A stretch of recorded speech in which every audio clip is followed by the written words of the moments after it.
Welcome to another deep dive. This time you've really thrown us for a loop. Oh, how so? Well, you've asked us to do a deep dive into the concept of beauty. Ah, And to guide us, we've got selections from Umberto Eco's on beauty. excellent choice. His work really delves into the complexities of aesthetics throughout history. Buckle up because we're about to cover centuries of Western thought, from ancient Greece to the 20th century. That's right. We're going to be looking at how beauty has been defined and redefined through art, philosophy, social trends, and even technology. And it's not as straightforward as you might think, right? Not at all. What one culture finds beautiful, another might find, well, downright strange. That's for sure. So where do we even begin with something as broad as beauty? Well, how about we start at the beginning? Sounds good to me. Ancient Greece, land of philosophers, epic poetry, and of course those iconic sculptures. Right. Everyone pictures those perfectly proportioned statues and assumes that's all there is to Greek beauty. But it goes so much deeper than that. Oh, I'm sure. But those statues are pretty captivating. Got to give them that. They are. And while the Greeks definitely appreciated symmetry and a well-defined physique, Six-pack abs, basically. basically, yeah, but their concept of beauty went far deeper than just physical appearances. It was intertwined with their entire worldview. So it wasn't just about looking good. No, for them, beauty wasn't just a pleasing aesthetic. It was a reflection of a deeper harmony and order in the universe. So, like inner beauty as well as outer beauty. In a way, yes. But more than that, beauty was connected to truth and goodness. Oh, interesting.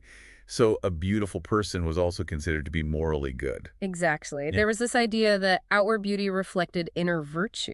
Now that you mention it, I do remember reading that some scholars even argue that early Greeks didn't have a separate word for beauty. That's right. It was so closely linked with concepts of goodness and truth. Precisely. Think about the Koros statue, for That's example. exactly those statues of like young men standing very straight Yeah, exactly. with one foot slightly forward. They embody the ideal of physical perfection, right? But they also represent something more. It's an embodiment of virtue, strength, and even divinity. Ah, I see. So they're not just pretty faces, they're like the whole package. Exactly. And then there's that quote from Hesiod. You remember that one? Something about only that which is beautiful is loved, sung at a wedding feast. Yes. That pretty clearly shows that beauty and goodness were linked, even in those early days. Makes sense. Especially at a wedding, right?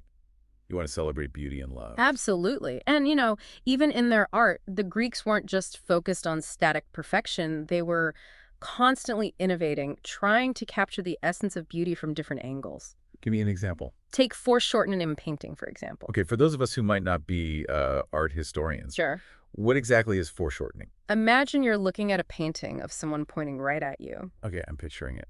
To make the hand look closer and to create that illusion of depth, the artist would make it look bigger. Ah, That's foreshortening. And the Greeks, they were masters of it. clever. So instead of just painting things flat, they were trying to make them look more realistic. Exactly. They were bending the rules of perspective to get at a deeper truth about beauty.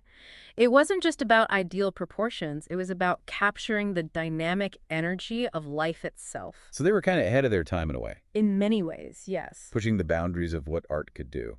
Absolutely. But, you know, things take a bit of a sharp turn even when we get to the Middle Ages. Yeah, things get a little different in the Middle Ages, don't they? To say the least. I mean, you came across it too, right? In the material for this deep dive. You mean how monsters were considered beautiful? I did mention it was a sharp turn, didn't I? Yeah, that one really threw me for a loop.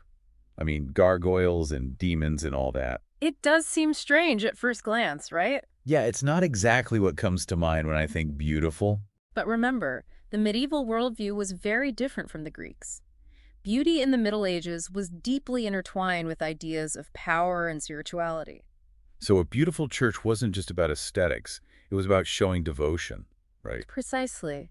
Think about those elaborate The cathedrals. stained glass windows, all that gold. Exactly. The use of precious materials like gold and gemstones, the intricate details in illuminated manuscripts, All painstakingly made by hand. they all reflected a belief that beauty was a way to honor God, a way to connect with the divine. Okay, that makes sense. But what about those grotesque carvings?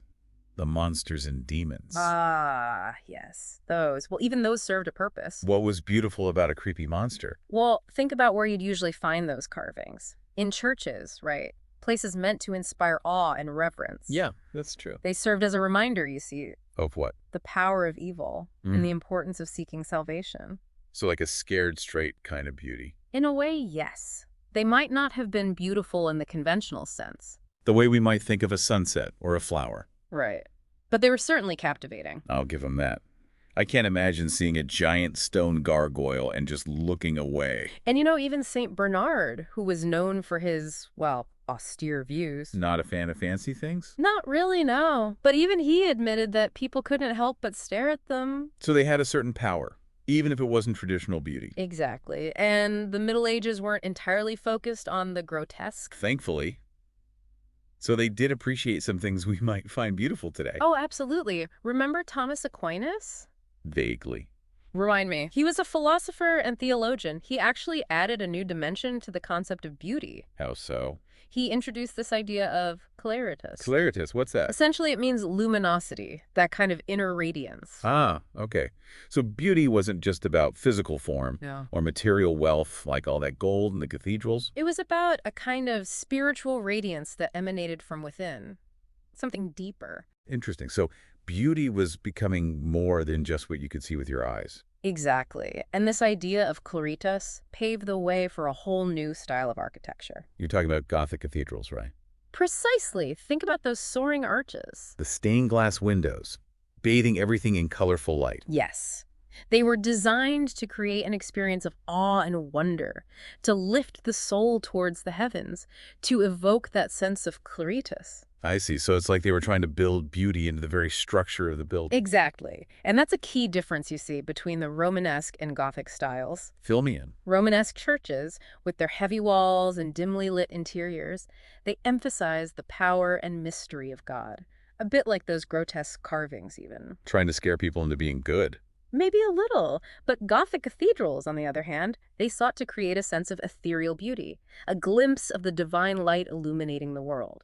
So even within the Middle Ages, we see a shift in how beauty is perceived and expressed. A definite shift. And, it makes you wonder, how did all this influence the Renaissance? Ah, the Renaissance. A time when artists and thinkers were, well, obsessed with the idea of perfect proportions and mathematical harmony. I guess after all those monsters, they wanted to get back to something a little more symmetrical. Perhaps. We'll dive into all that after a quick break. Stay tuned. We'll be right back with more of our deep dive into beauty. Don't go anywhere. All right, we're back and ready to tackle the Renaissance. So, where were we? Ah, the Renaissance. A time when artists and thinkers were obsessed with the idea of perfect proportions and mathematical harmony. It's all about achieving those perfect proportions, right? Exactly. Like Da Vinci's Vitruvian Man. Oh, yeah, the guy standing in the circle in the square, That's the one. It's a perfect example of their thinking. trying to find those perfect ratios, the ideal human form. Precisely. It's all very mathematical and precise. But then you look at the actual art, and it's not always so straightforward. You're right, it's not. Take Botticelli's Venus, for example. The one standing on the shelf. The very same. She's considered a classic beauty, but But she doesn't quite fit those mathematical ideals, does she? she doesn't. And then you have Cranach's Venus, Another Venus. yes, but a completely different take on beauty. More voluptuous, I seem to remember. Exactly. So while the Renaissance had this theoretical framework for beauty, artists were still, exploring different styles and interpretations. It's like they had the theory down pat, but their tastes still differed. That's a great way to put it. And then, just when they thought they had the universe all figured out, along comes Johannes Kepler. Kepler, the astronomer, what's he got to do with beauty? He throws a wrench in the works, you see. How so? Well, he makes this groundbreaking discovery that planets don't actually move in perfect circles like everyone thought. They don't. Nope. Turns out they move in ellipses.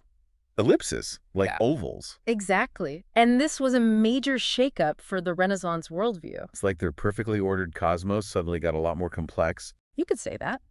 And it got people thinking maybe perfection wasn't about rigid adherence to mathematical formulas. So maybe a little imperfection is actually a good thing. Perhaps. Maybe variety and difference are part of what makes the universe and beauty so fascinating. Interesting. So the Renaissance gives us this tension between The ideal and the real, the mathematical and the organic. Absolutely.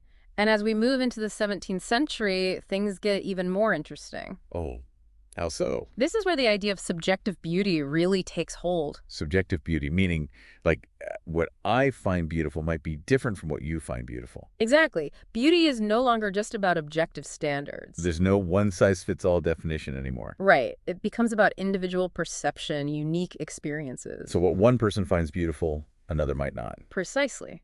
And we see this reflected in the art and literature of the time. Give me an example. Think about the poetry of Giambattista Marino. Refresh my memory. Who was he again? He was an Italian poet. He's writing this incredibly sensual, detailed poetry describing the beauty of a woman. Like love poetry. Yes, but it's more than that. He's capturing these tiny, specific details. What kind of details? The curve of her neck, the scent of her perfume. He paints a picture with words, making it a unique, almost personal experience for the reader. So it's not just about her outward beauty. It's about how he perceives her, the feelings she evokes in him. Exactly. And this is a huge departure from the more objective, universal ideals of beauty that we saw in earlier periods. So beauty becomes less about a set of rules and more about a personal connection, a feeling.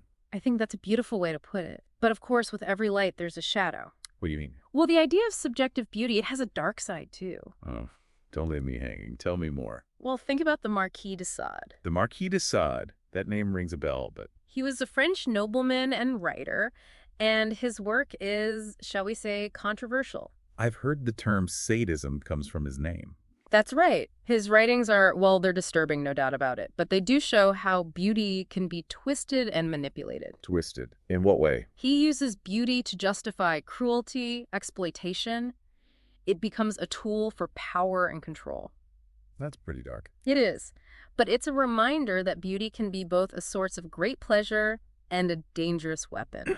Beauty as a weapon. That's a pretty powerful concept. It is. And you know, it's important to remember, even in those seemingly rigid earlier periods, like the Middle Ages, there was always an undercurrent of passion and sensuality. You mean even with all those gargoyles and stuff? Even then, think about the Carmina Burana. The what now? It's this collection of medieval poetry. It's filled with love songs, drinking songs, even some pretty racy verses. So they weren't all about piety and religious devotion. Not all the time. People were people, even back then. I guess that makes sense. It shows that human desire, the pursuit of beauty, it's a constant throughout history, and it takes many forms. So even in times that we might think of as repressed, people were still finding ways to express their appreciation for beauty in all its forms. Absolutely. And this brings us to the Romantic era. The era of poets and artists, all about feeling and emotion. Exactly. And with Romanticism, that focus on feeling, on experiencing beauty on a deeply personal level, it reaches new heights. So beauty wasn't just about pleasing the eye anymore. No. It had to stir the soul. Exactly. They saw beauty in nature, in art, and in the depth of human emotion. So like a beautiful sunset could make you weep. It could. And speaking of sunsets and nature, the paintings of Caspar David Friedrich, they're a great example of romantic beauty. I'm not familiar with his work. He painted these dramatic landscapes, with misty mountains and vast skies. They evoke this sense of awe, even a touch of the sublime. Now, when you say sublime, Ah, yes. Good point. what exactly do you mean? The sublime, for the Romantics, it was this feeling of overwhelming awe and wonder. You know that feeling you get when you're standing on a mountaintop looking out at a vast landscape? You feel tiny, insignificant even, but also incredibly connected to something much larger than yourself. I think I know what you mean. It's a feeling of being completely overwhelmed by beauty. And often, it's inspired by the vastness and power of nature, like standing on the edge of a cliff overlooking the ocean. So the sublime is about experiencing beauty that's both terrifying and exhilarating at the same time. Exactly. It's a bit of a paradox, isn't it? But that's part of what makes it so powerful. Intense, that's for sure.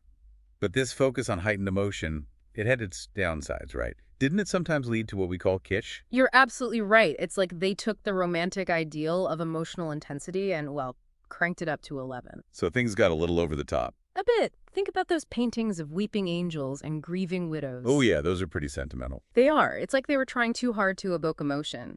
And in the process, they lost the subtlety and depth of true romantic art. So too much of a good thing can be a bad thing. Sometimes, yes. But overall, the Romantic era gives us this fascinating mix of deep emotion, sublime experiences. And sometimes a bit of over-the-top sentimentality. Exactly.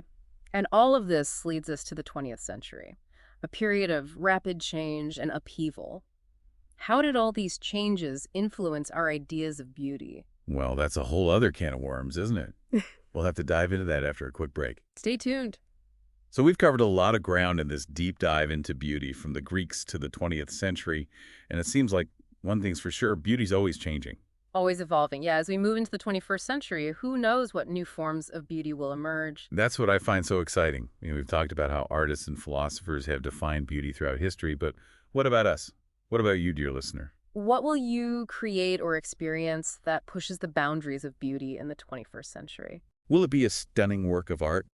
A technological marvel? A profound connection with nature? I mean, the possibilities are endless. And that's the beauty of it all, isn't it? The fact that beauty is still being written. It's an ongoing conversation, and we all have a voice. So as we wrap up this deep dive, I want to leave you with this thought. Don't be afraid to explore the beauty that surrounds you and within you. Question the norms, challenge the definitions, embrace the unexpected. Because beauty is more than just a pleasing aesthetic. It's a way of seeing the world, of connecting with something larger than ourselves. It's about finding meaning and joy in the everyday, the extraordinary, and everything in between. And remember, beauty is in the eye and the heart of the beholder. That's it for our deep dive into beauty. Thanks for joining us on this incredible journey. Until next time, keep seeking, keep questioning, and keep those beauty receptors firing.